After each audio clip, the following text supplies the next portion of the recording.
Songwriting is essentially the backbone of the music industry. Songs give all the other sectors meaning. Songwriting can be a hobby or a profession. Being a professional songwriter can be quite a lucrative career path. Many chart-topping artists have their songs written for them by songwriters. This means that anytime these major artists get played on the radio, public places, TV, or on the internet, the songwriter will get a percentage of the royalties. Songwriters can also make money from selling and playing their own songs live. In times past, it's been really hard for songwriters to get their hands on the money that they rightly deserve. Since 1914, however, a company called PRS, recently changed to PRS for Music, has been trying to make this easier. Essentially, how the PRS works is that an artist or band will sign up for a nominal fee, and the PRS will work on the behalf of that artist or band to collect royalties deserved.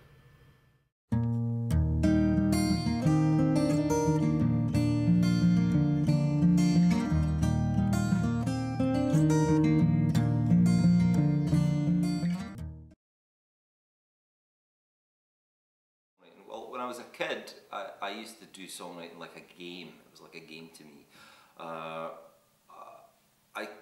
There were a couple of musical instruments hanging around our house. My uncle was musical and he taught me how to play clarinet, which was fun. I used to teach myself how to play Roy Wood and Wizard songs on clarinet. I could play See My Baby Jive when I was a kid, and I loved, you know, making something new out of instruments. So I wasn't really interested in learning how to play piano like a concert pianist. What I was interested in doing was working out how to make my own expression out of a musical instrument. And eventually, by the time I was in my teens, I had a collection of little instruments in the house. My mum had an organ, I had a glockenspiel and stuff, and I used to kind of make up these little, almost like, you know, suites of music, instrumental music, and I would have a little routine where I'd go to one keyboard and I'd play a little bit, then I'd do the next movement on glockenspiel, and I had all these kind of lofty ideas about how this was a kind of composition.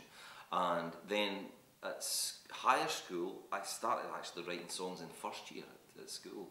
And myself and a guy called Paul Ambrose wrote tons and tons of songs. We used to get together on the Easter holidays and write songs. Other kids were out, you know, smashing lampposts and, you know, painting their names, and we were writing songs. And I just always, like, for me, that's what I am. I'm a songwriter. I've always had that expression in my life, you know, and it's kind of what makes life worth living for me. What makes a good song? Well, I think there's a lot of things that make a good song. For me, it's usually melody first. That's the thing that really catches my ear. It's something interesting in the melody or in the structure of how the song moves, of what the length of the verse is, or does the chorus come in a little earlier than you expect it, or, you know, these little quirky things about the structure of a song that catch my ear. And then almost always it's something about the lyric, and is there something in the lyric that sounds true, you know, that sounds actually believable. And it can be a very, very simple lyric, like, for example, Everly Brothers' Bye Bye Love, Bye Bye Happiness, Hello Loneliness, I Think I'm Going to Die, I Think I'm Going to Cry. That, to me, is a very simple lyric, but boy, does it ever sound real. You know, it sounds like whoever wrote that and whoever sings it actually means it. And so music for me can be very, very complex and not necessarily be interesting because it sounds like an exercise or it sounds like somebody kind of showing off. But at the same time, if it's complex and it's got a bit of truth and something unusual about the expression, then that's important. But really, a good song, a beautiful melody, a relatable hook, an interesting story or lyric, and most of all, beautifully sung. I think that the performance of a song is so important as well. Okay, so I think lyrics are really, really important in a song, and it is partly to do with what I was speaking about in terms of truth, but also I think that people want to relate to a song. People often imagine themselves as being the character at the centre of a song. So you listen to someone on the radio and you think, you know, that's about me, you know, that's me in that song. And because of that, you feel that you can relate to that piece of art, and you feel that you can relate to the person who's singing it as well. So that the lyric is the thing that actually gives you the connection to the music, as it were. You know, you feel a part of that song because you relate to some in the lyric. And if you go back to like the 1960s when the Beatles wrote a song called Eleanor Rigby, up to that point, I think pop music had been, you know, really about relationships, about boy-girl. Yes, Bob Dylan was starting to do experiments with this very flowery language, but suddenly the Beatles started writing songs which were very complex, but were recognisably about ordinary people. So Eleanor Rigby picks up the rice in a church where a wedding has been, lives in a dream. Okay, so we all know old ladies that hang about churches and go to every wedding and every funeral. So suddenly there was this very complex song that people could relate to, and I think that was the start, for me anyway, of lyrics becoming really art and something more than just I love you, you love me. So yeah, the lyric is the thing that delivers a message, and it might be a complex message, but it has to be a truthful message.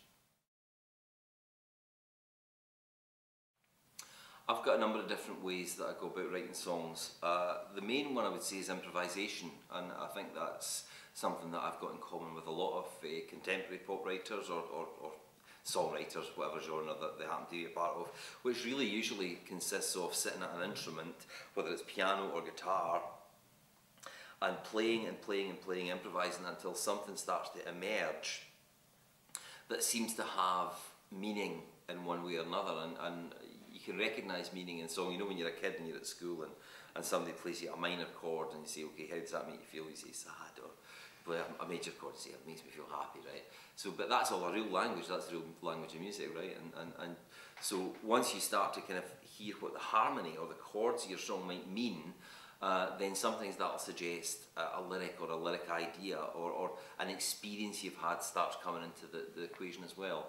So for me, it's usually from a harmony or from a chord progression, and that gives me ideas for lyrics and melody. But sometimes it's a title. Sometimes you get a great idea for a title for a song. One of my favourite ones was, we used to have a joke in my family that my dad was obsessed with the weather reports, right? He thinks that the BBC always get the weather report right, okay? He's always on about this, they always get it right. And so I thought of this title, My Dad, you know, so you think of a weatherman, right, okay? And I said, My Dad, the Weather Fan, right, okay, the Weather Fan. And that became the title for a song, My Dad, the Weather Fan. And it sounds kind of whimsical or funny or whatever, but actually that became quite, for me anyway, quite a profound song about how there are different ways to tell people that you love them, you know? And you can say, well, this quirky thing about you is the thing that makes you so great. So finding a title that actually really sort of can set the tone for a song can really get you going, you know?